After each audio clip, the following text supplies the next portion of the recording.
Assalamualaikum warahmatullahi wabarakatuh.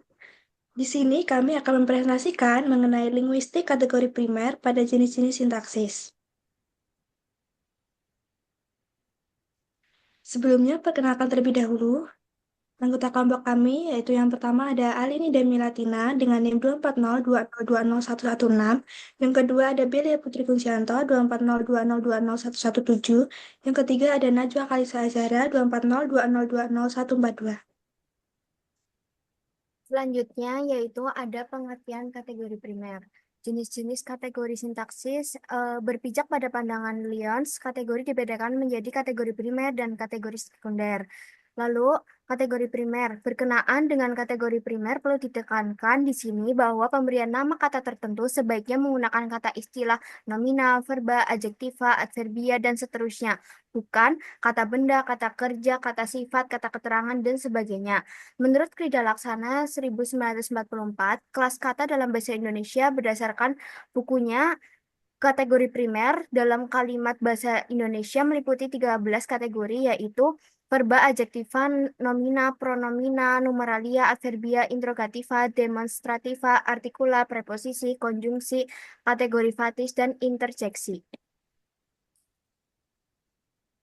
Selanjutnya yaitu kategori primer. Yang pertama yaitu ada verba. Verba atau kecapegawaian merupakan kata yang menunjukkan perilaku atau perbuatan.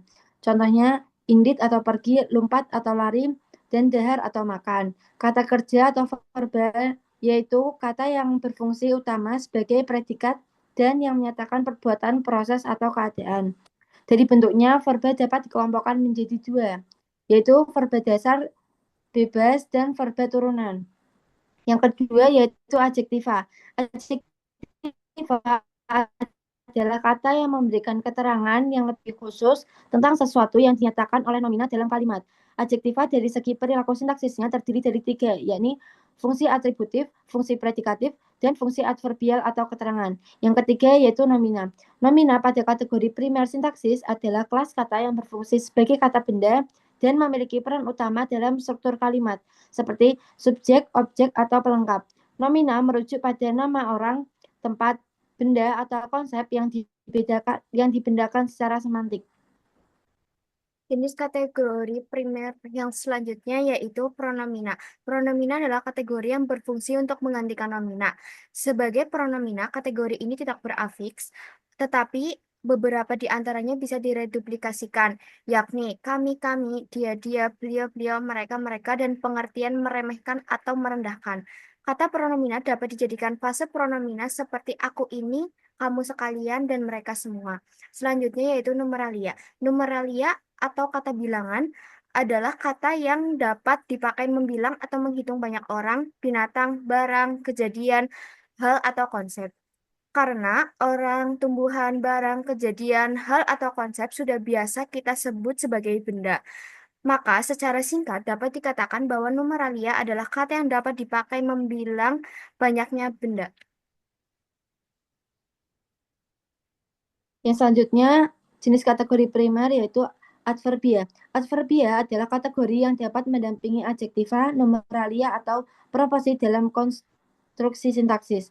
Adverbia tidak boleh dikacaukan dengan keterangan, karena adverbia merupakan konsep kategori, sedangkan keterangan merupakan konsep fungsi. Yang selanjutnya yaitu interrogativa. Interrogativa adalah kategori kata tanya dalam kalimat interrogatif yang berfungsi menggantikan sesuatu yang ingin diketahui oleh pembaca atau mengukuhkan apa yang telah diketahui pembicara.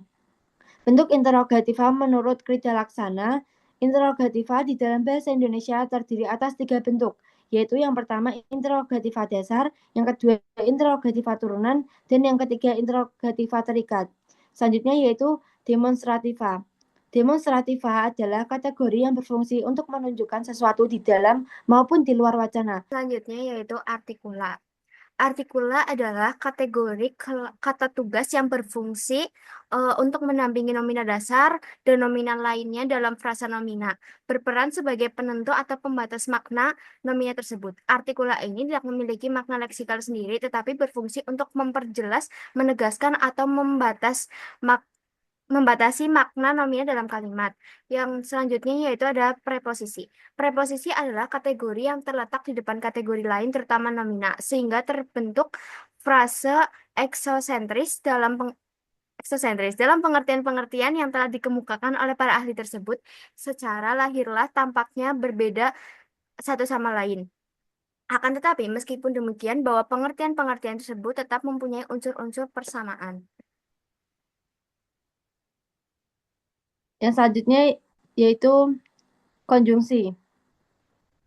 Konjungsi adalah kategori yang berfungsi untuk meluaskan satuan yang lain dalam konstruksi hipotaksis dan selalu menghubungkan dua satuan lain atau lebih dalam konstruksi. Konjungsi menghubungkan bagian-bagian ujaran yang setataran maupun yang tidak setataran. Yang selanjutnya yaitu kategori fatis. Bahasa Indonesia memiliki keunikan tersendiri dibandingkan dengan bahasa-bahasa lainnya. Salah satu keunikan dalam bahasa Indonesia adalah adanya kategori fatis. Kategori fatis menitikberatkan pada aspek komunikasi antara pembicara dan lawan bicara. Yang selanjutnya yaitu ada interjeksi. Menurut Kamus Besar Bahasa Indonesia, interjeksi adalah kata seruan yang mengungkapkan suatu perasaan. Menurut Krida Laksana, baik secara komunikatif maupun secara diskursif, interjeksi merupakan bagian suatu tuturan. Namun, secara sintaksis, interjeksi bukanlah konstituen langsung kalimat yang terletak di belakangnya, sehingga interjeksi dikategorikan sebagai ekstrasentensial. Contohnya, aduh,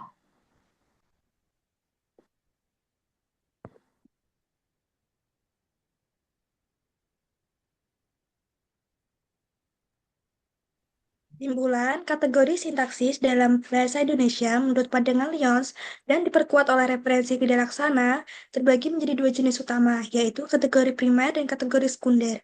Kategori primer berkaitan dengan kelas kata atau frasa yang menjadi inti dalam struktur kalimat, seperti verba, adjektiva, nomina, pronomina, numeralia, adverbia, interrogativa, demonstrativa, artikula, preposisi, konjungsi, kategori fatis, dan interjeksi.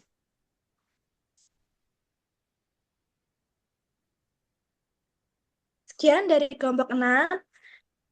Mungkin itu yang dapat kami sampaikan. Wassalamualaikum warahmatullahi wabarakatuh.